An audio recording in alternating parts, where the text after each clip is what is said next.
Elhamdülillahi Rabbil alemin. Esselatu vesselamu ala Resulillahi Muhammedin ve ala alihi ve sahbihi ecmain.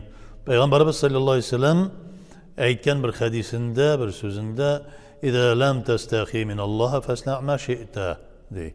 Eğer de Allah Teala karşında uyalmasan, uyata kalaturgan bulmasa, ol işini işledi. Yani bunun işi hadisler bir küp.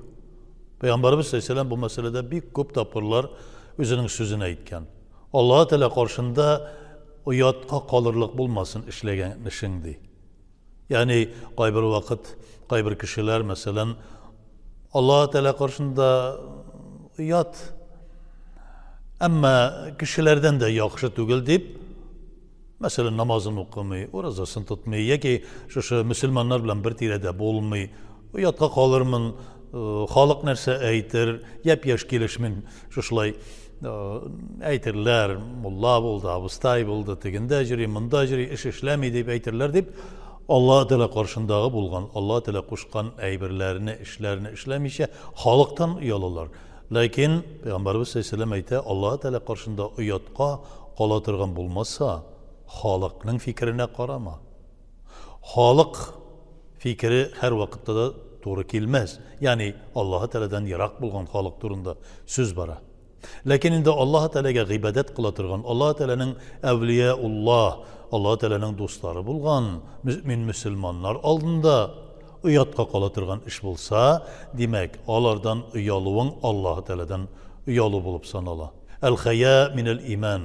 Uyalşanlık imandan da Peygamberimiz sallallahu aleyhi ve sellem.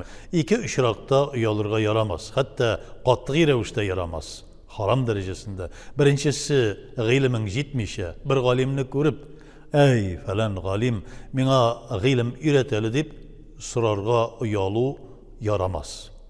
Yani uyalıp dururga gerekmez. Onarga barıp, mina ey falan g'ilim bireli. Allah Teala turunda anlateli mina, üreteli deyip sırarga tiyişli bulabız. Üstümüzde bir vacip derecesinde. Eğer de bilimimiz yetmese. İkincisi, aşısı kelgen vakitte, açlık derecesine düşkende, indi takatimiz kalmagan vakitte, aşarına yok mu senin aşısım kele deyip, eytü, eğer de onda uyalsan, özüne zarar getirsin.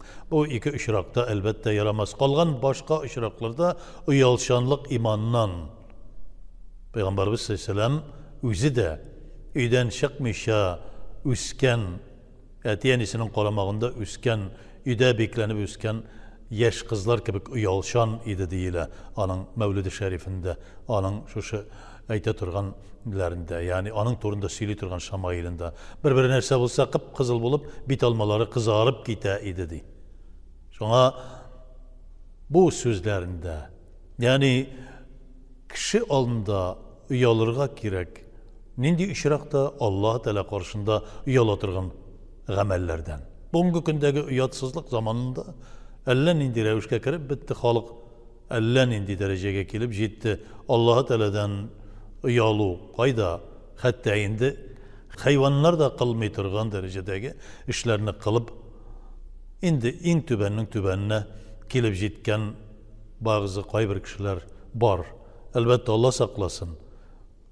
Allah Teala karşında uyalşanlık imandan bulgaç, naşarlık, yamanlık, kabahatlikni işlev uyat bulurga tiyiş.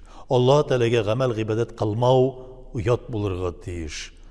Allah Teala karşına kelip basaşağımız var. Uzak kalmadı. Küp küterge gerek tügül. Vakit öte de kite. Şuna göre Allah subhanahu teala karşında kıyamet meydanında yaki kabirge düşüp yatkaş yok. Yüzümüzge kızıllık kelmesin için, uyata kalması için bizge elbette Allah Teala karşında uyatqa qalatırgan işlerini işlemezke, şulardan tıyılırga, saklanırga gerek bula. Esselamu aleyküm ve rahmetullahi ve berekatuhu.